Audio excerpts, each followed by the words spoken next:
learning the code, the elections code, which I was told by 3 different people in Louisiana registrars to keep it and carry it like it's my Bible. So that's what I do. Read it like it's your Bible. The full and free exercise of our sacred right and duty to vote is more important in the long run than the personal hopes or ambitions of any candidate for any office in the land. You're listening to High Turnout Wide Margins, an insider's look at election administration hosted by Brianna Lennon and Eric Fay. Hey everybody, welcome to another exciting episode of High Turnout Wide Margins. I'm Eric Fay, Director of Elections in St. Louis County, Missouri, along with my co-host, Brianna Lennon, County Clerk in Boone County, Missouri.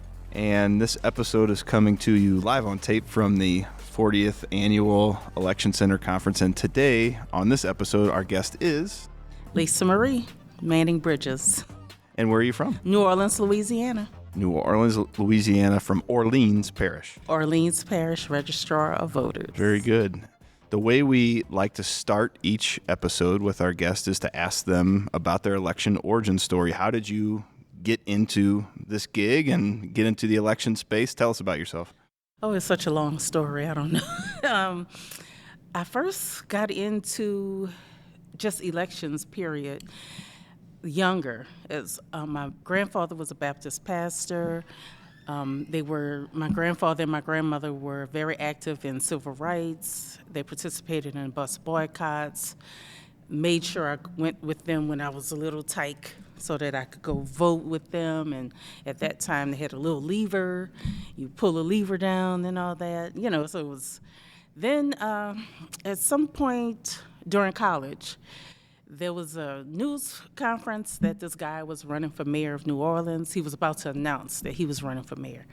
And I was at my nanny's house, and so I told my nanny, I said, well, I'm going to the Fairmont Hotel to go see, just out the blue. And I went to the Fairmont. I signed up to volunteer. I volunteered as the campaign secretary. And 3 weeks later, they called me, the campaign chair called me and said, oh, Mark wants you to have a paid position on the campaign. And I was like, well, doing what? She said, well, you could stay what you're doing, but you're going to get paid instead of volunteering. I was like, oh, beautiful. And my grandmother told me, she said, well, stuff like this leads to jobs. So needless to say, long story short, Mark Morial gets elected as mayor. And I told my grandmother, I said, I'm not looking for a job. I'm a college student. I'm not thinking of the future. And maybe about 3 weeks or 4 weeks later, I get a call saying, Mark wants you to have a job. What do you want to do in City Hall? And I was like, I don't know. So I called the DJ who was working and he told me what to look for. I got shuffled around, but then I started working, and I've been in politics ever since. Worked on several campaigns, federal campaigns.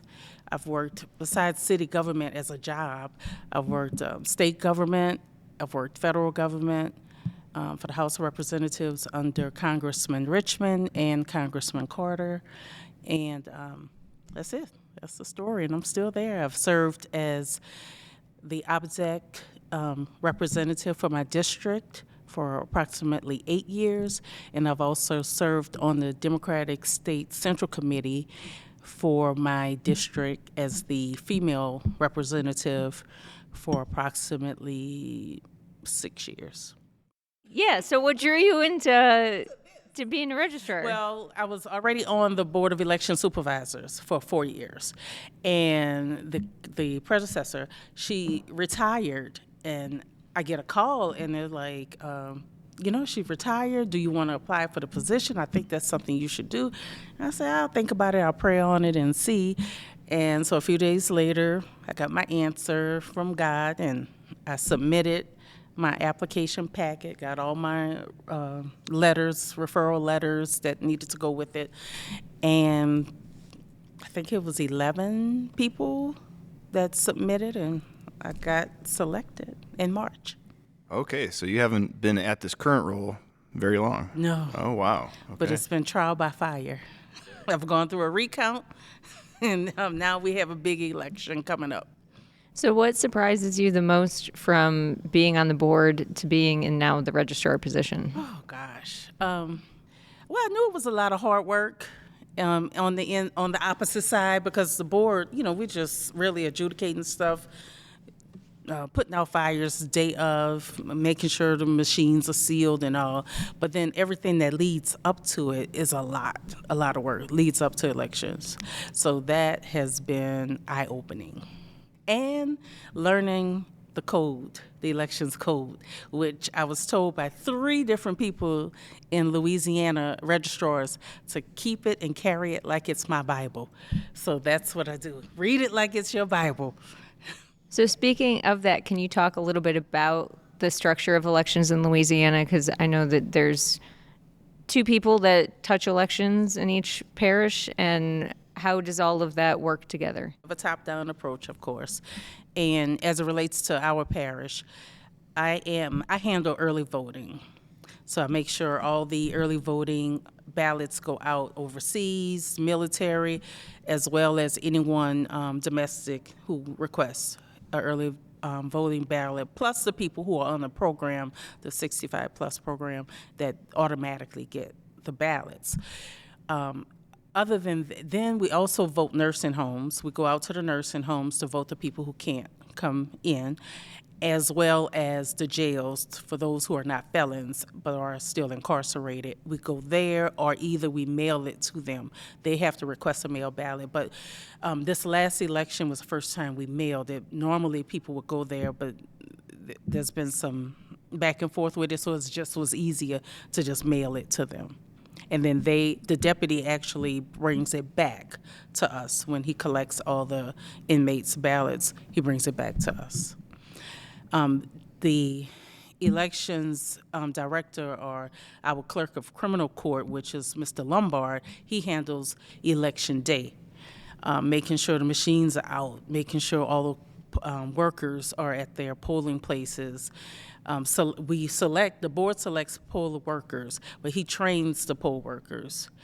So that's pretty much how it handles. At the end of the night, the cartridges are turned over to Mr. Lombard, who then uploads everything into the system and notifies the state. And who is responsible for voter registration in this structure? You. Lucky you. Yeah. And is that the structure in each parish? There's a registrar in each parish? Correct. Okay. That handles the voter registration. And so this coming week is voter registration week, National Voter Registration Week. So we have events planned, 2 per day at different locations, at the libraries. Some places will call us and ask us to come out and set up a table to do voter registration.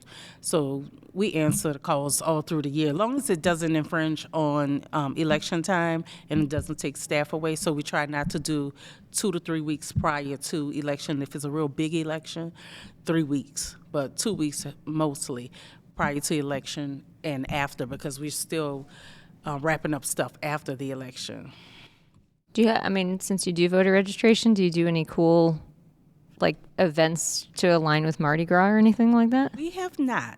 And Mardi Gras would be challenging because we have a lot of outsiders, visitors who come in. But Mardi Gras, have you ever been? I have not. Oh my gosh. I've only heard stories. Mardi Gras is approximately 6-week event. But you have Mardi Gras Day, which, culminates all of it. So it starts on King's Day, which is 6 days after Christmas, or whatever that is, 6 weeks after Christmas, whatever. But King's Day, and then that kicks off Mardi Gras, and then you have all the events that's leading up. You have different parades going on different nights, and generally it's at night, except Mardi Gras Day, and on the weekends it's during the day. So, yeah, it would be kind of hard to do it on Mardi Gras. A lot of streets are closed. Sheriffs and police are really on the routes. They're not, we definitely need security when we do things like that. So for fear of getting too far down in the weeds, the structure in Louisiana is I still don't fully understand it, to be honest. So the Board of Supervisors of Elections, like I know Betsy Stoner. Shout out to Betsy if she listens to this. I don't know. Hey, Betsy. Yeah, hey, Betsy. So who comprises that board? The Board of Election Supervisors for Orleans Parish, we have the Mr. Lombard, who runs our elections. Then we have one Democratic representative from the Democratic Party, one Republican representative from the Republican Party, a governor's appointee, myself as the registrar, and I think that's it. And Betsy is our executive assistant. Sure. And so you all have to kind of coordinate. You know, you're doing voter registration, early voting stuff. Somebody else is responsible for some election day things. So you all kind of have to be on the same page in order for everything to work. So if Betsy's listening, another shout out. Betsy is the glue that keeps us together. So she maps out our entire calendar. She tells us where we have to be, when we have to be, and what we're doing. So we'll start meeting to draw commissioners, and that's a strictly anonymous draw. We have bingo balls in little containers. So if she's looking for, let's say, 4 people, we go in there and pull out 4 balls, and then we tell her the numbers that's on the balls, and she'll scratch it off on her list because those are the people. We don't get to see who it is that's being selected, but she can see, because she's scratching it off. And she lets them know, that they've been selected, where they're working, and stuff like that. When it's time to seal the machines or open the machines, zero out the machines, all that, she coordinates all of that. She, along with Miss Janine in her office, they coordinate all of that. They tell us where to go. We go to the warehouse, or they come to my office if it's early voting, and we're setting up the early voting machines. And we get together, we sign all the zero tapes. Like this time, we'll probably have 70 machines that we have to zero, and everyone needs to sign the tapes. So we'll be in a line signing tapes for your name 70 times. Hello, I'm Eric Fay, Director of Elections in St. Louis County, Missouri, and you're listening to High Turnout Wide Margins, a podcast where we explore local election administration. So who sets polling places? And because I know in some states there's staff that work, and then they have to submit what they want their polling places to be, and then they get approval and things like that. Is that for city council? Oh. The city council and Mr. Lombard, they handle polling locations. Now, I can request a polling location in conjunction with someone, long as it goes through the city council and they approve it, because they have to fund it. Even though we're part of SOS, we're funded mostly for election part through the city or the city council. I'm sure because you all do it, it makes sense and it works. It seems complicated to an outsider. Yeah. Louisiana does everything different from everybody else. So for voter education, when you are doing voter registration efforts and things like that, do you work with other offices so that they can provide other information about election day stuff, or do you kind of bring all of that with you, or is it? With us, we have an election day calendar, which is for the state. The entire state follows that calendar. We bring it with us, and we just educate people on, this is what you can do. This is your voter registration. We're about to go into a closed, we actually are going into a partially closed primary. So that part is going to be interesting, because now there's no more independents. They've been moved to NP, no party, and then they get to select when it's time to vote if they want to vote Democrat or Republican. Now, the thing is, it's only for 5 offices, not for all of the offices. So it's for our federal offices, our Bessie board, and our public service commissioner. I'm sure that won't confuse anybody. It's a new. So that's a new thing that's coming out, that's rolling out now, and PSAs have been going out so that in news briefs, so that people know that that's going on. Another thing that kind of astonishes me about Louisiana is that it's a very top-down structure. The Secretary of State's office, I think if I'm not incorrect, the state owns the voting equipment, right? Like the voting machines. So that's pretty foreign to us being from Missouri, where each county buys their own voting equipment and everything. So to what extent do you all have to coordinate with the state? Are you in pretty constant communication with them about Definitely. things? Yeah. All work great together. They're great partners. Sherry Haskey is our Commissioner of Elections through the Secretary of State's office. Phenomenal. If you have not met her, great woman. I don't know how she keeps all this information in her head, but she has it all in her head. And she is, between her, Nick, and Elise, they all, Bryce, we all work together to make sure that everything is where it's supposed to be when it's supposed to be. We have a warehouse in Orleans that house all our machines, and we keep the early voting machines at my location. So one of the kind of constant themes that's come up at this conference too has been about state associations and things like that. With the relationship being so kind of tied to the Secretary of State's office, do you have a separate kind of registrars or county clerk or anything like that association, or is it really just everybody kind of working together? Do have a Louisiana Registrar of Voters Association, and there's also a Clerks Association. So, yeah, we have both. And the Registrar of Voters Association, like you know, I'm new.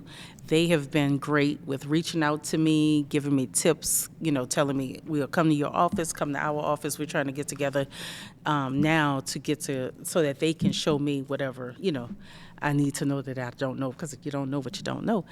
But they've been great, reaching out to me and working with me. And I think there's 2 new registrars coming on in a couple of weeks. So, yeah. So, it's great. It's a great association. Do you have a term, or is it just you got hired in because... Life. I am. Now, I don't know about the rest of the state. Really? That's cool. And daunting. And daunting. I will say I came in with a great team of people already there. My confidential assistant, Mark Gonsolin, who's graduating today, he has been fabulous. My assistant chief deputy, Celeste, is great. Cami Chanot, she has been fabulous. She's running the office now while we're all out here. So I came in with 12 people, just hired 4 more. So hopefully by October, we're fully staffed 100%, and we're ready to go. I had the opportunity once to sit in on a session put on by the Louisiana Secretary of State's office about contingency planning, because obviously Louisiana has hurricanes on a fairly regular basis, and all of the contingencies in place to conduct elections before, during, and after hurricanes were amazing. And I'm curious, and I know you're relatively new in this particular position, but do you all adapt that plan and update it from time to time? And beginning of hurricane season, we update everyone's contact information, definitely. And you make sure that the state and our council make sure that that we have a spot that we can go to if we need to conduct elections. I do not know where it is for this season. Praise God, hopefully we don't have any. But yeah, that's normally what they do. And so when I came from the court, in the court we had already gone. We found space at LSU, secured a big area, knew where we were putting courtrooms and stuff like that. So when I came over, I came from that side, and I knew what we were going to do as a court, but then I came over here. So just all governmental functions in Louisiana have these contingencies for hurricanes. Wow. Especially New Orleans. Especially New Orleans, yeah. Yes, because, we're below sea level, so anything, the least amount of rain can, can cause problems. Yeah, so if your city council, for instance, has to choose these polling locations and everything, if you get a weather event, how much flexibility is there to change these things if it's such a formal process on determining where people vote? Well, I think from what I remember in the past, that when they have had to change voting locations, They've changed it, and it may not have been because of weather, it may have been because of something else, but they've changed it and made sure everyone knew. They had people at the old location to make sure that someone, if you showed up, okay, no, they moved it, so here, go here. Signage and sending out news releases and all that so that people would be aware of where to go to vote when they've changed it. But that wasn't for a weather event, and I can't remember exactly what caused that change. For voters to know how to navigate the system, to get registered and to find information, how do you all work together on that kind of like public-facing side of things, like on your website? Do you have it all kind of flow to the same thing? Or is it really well known to voters? Because I could see it both ways, that everything would be kind of back-end. Voters don't need to know that you're running the early voting, but somebody else is running election day versus somebody else picking polling places. They just know when they go to vote, they know where to, like, show up to. Do you try to make that part transparent, or do you try to just make it as, like, hey, here's where you go to register to vote, and then here's where you're going to get your information from, and that's it? We try to be as transparent as possible as it relates to who's running what. However, when a voter has an issue and they call, they don't want to hear, oh, it's not me, it's someone else. So we do what we can to help the voter if we can help them on our end. If not, if there's an issue, and again, with the Secretary of State, we work together in a system called Aaron. And in Aaron, we all have the same, we can see everything. And if it means that we have to go under a voter's profile to tell them what possibly happened or where a change happened, we can see that and we could do it instead of referring them to the Secretary of State where they're going to get the same information.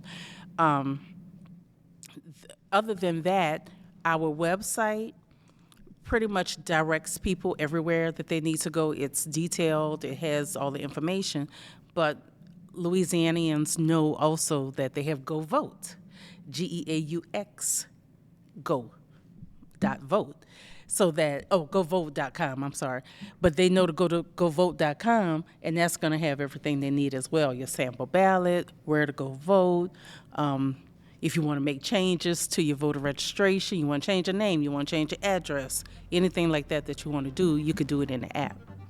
So, but you can also email us, and you can come to our office, So it's different things that we make available for the voters, and they know that this is what you can do. You've been listening to High Turnout Wide Margins, a podcast that explores local election administration.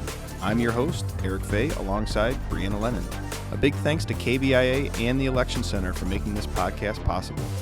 Our managing editor is Rebecca Smith, managing producer is Aaron Hay, our associate producer is Katie Quinn, and our digital producer is Mark Johnson. This has been High Turnout Wide Margins. Thanks for listening.